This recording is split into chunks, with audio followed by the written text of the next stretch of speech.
What's going on, crew at VUL? It is Pastor James. I hear you cheering loudly, and you may or may not know me. I pastor Hill City Community Church here in Lynchburg, Virginia, and I am from Lynchburg, have a huge heart for VUL. So thanks for allowing me to, take a few moments to share with you. And let me first off just say this. I want to shout out Andrew and Jenna. You guys are fantastic. Thank you for, loving on our church. And I think you all lead crew phenomenally. And then secondly, I want to shout out Alexis. You are on fire. Thanks for coming over the other day. Guys, she made this huge salmon. It was good. I'm getting sick because I'm trying to eat so much of it. I need to slow down. Thank you for your humility and love. I want to share just briefly to you guys. And if I had a title for what I want to share, I want to say you have to do them both. I'll say that again as my title. You have to do them both. Growing up as a kid, I remember trying to get out of as many chores as possible. And so I'd be like, my mom would say like, hey, I need you to clean your room. Then I need you to clean the kitchen before you can go outside. And I'm like, wait. If my sister can clean the kitchen, I'll take care of the room. I'm trying to squirrel out. She's like, I don't care. You have to do them both. I mean, there's no ifs, ands, buts about it. I don't know what it was like for you growing up in your home, but I ain't had too much grace. I couldn't ask too much because eventually she'll give me this look like, boy, if you don't do them both, I'm going to tear that behind up. So I say all that to say, you have to do them both. I want to talk briefly about race and our role as followers of Jesus. We've been talking about it this summer as a church. We shared about it this past Sunday, and I think it's important to hear from God's word for us as followers of Jesus, how we address this thing. Repeat after me, say, you have to do them both.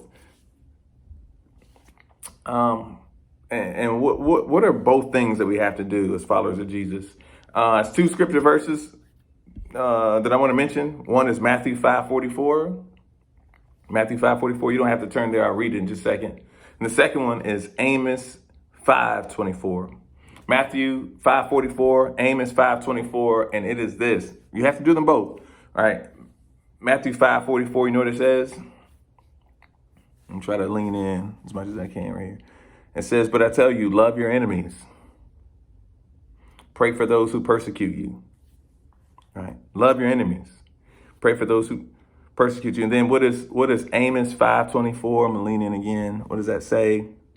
But let justice roll down like waters and righteousness like an ever-flowing stream. Here's what I see today for us as followers of Jesus. I feel like we sometimes want to pick and choose which verse we want to be obedient to, and we have to do them both. I see some people being like, hey, I know race stuff is going on, but can't we all just get along? Can't we all just love everybody?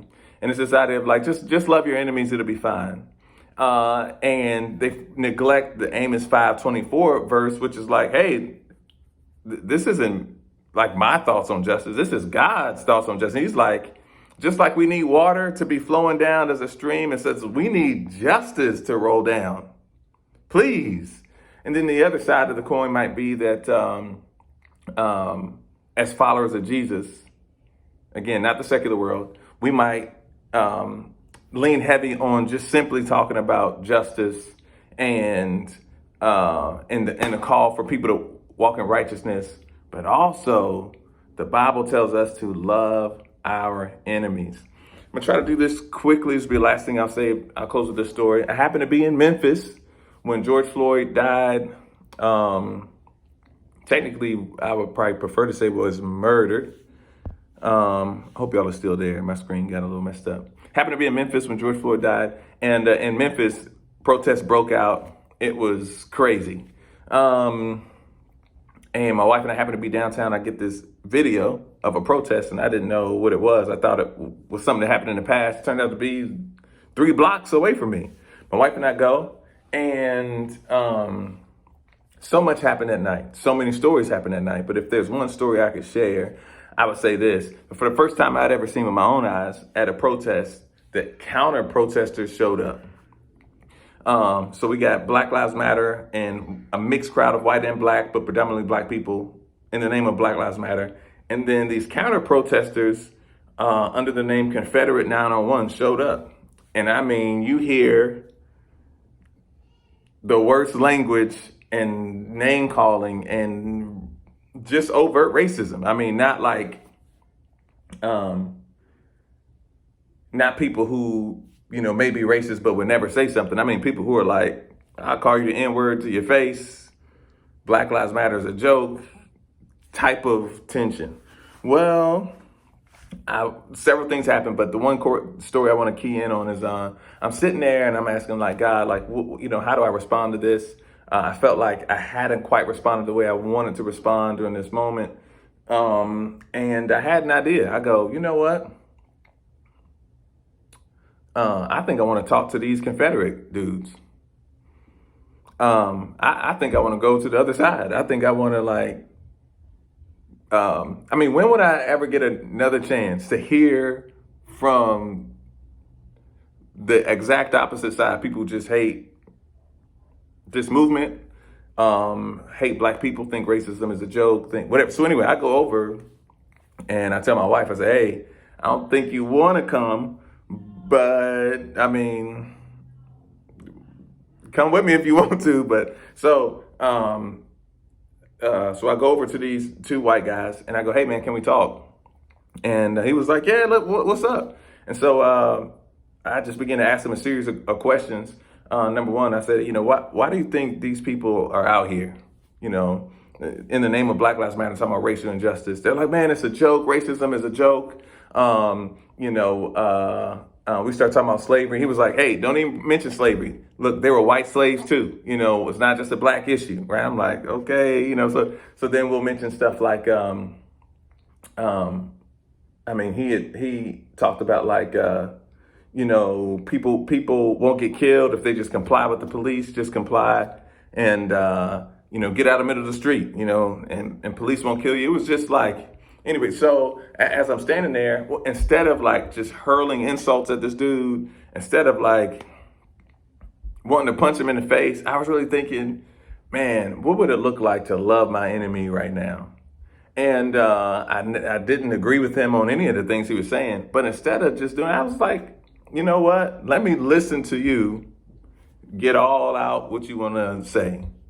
And one of the things like, I hate Black Lives Matter because I can't say that white lives matter. I hate, so I was just like, okay, all right.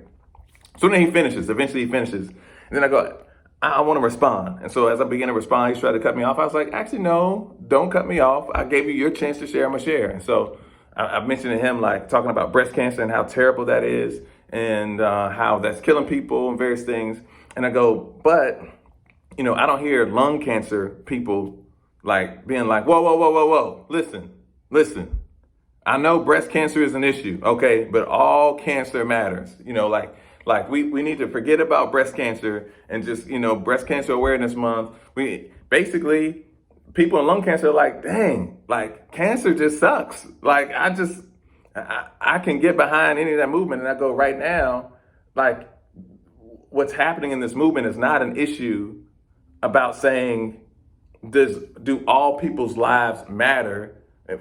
For us in particular, I think it's never been in question that people's lives don't matter. Specifically, we're talking about Black lives, where people in the Black community for years have been talking about police brutality, injustice, and now finally it gets videotaped. And we're talking about, hey, I just want to say that Black lives matter. It's not to say that other lives don't matter. That wasn't the heart of the movement. We're saying we're going to talk about the issue of Black lives in this present moment. Do you understand that concept? And so even though he didn't agree with me, he was like, oh, well, fine, if that's what you mean. And the point of me going to the other side was not necessarily to win him over, not to, even though I was hoping that, I didn't think he would change, but more so, I don't know what he's seen from people who look like me on the issue of race And I wanted to tell him, I'm not just emotional about it. I'm not just angry about it. I actually have thoughts and an intellectual response to all these issues of race concerning America.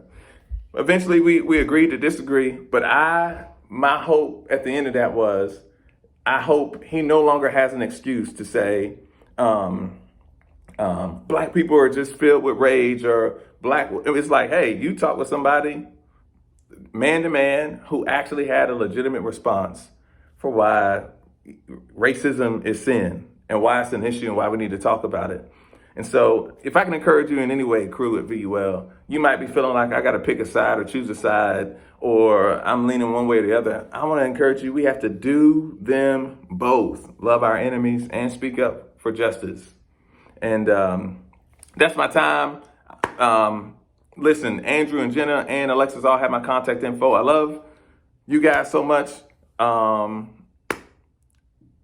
More than you know, the majority of students there are black. Not all students are black, but I want to tell you, man, if you're feeling down, I want to tell you your blackness is beautiful. You're beautifully created in God's image, and there's nothing you can do to, have God love you any more or any less. You were created perfectly in his image. I love you guys so much. I'm sorry if this was long. Peace.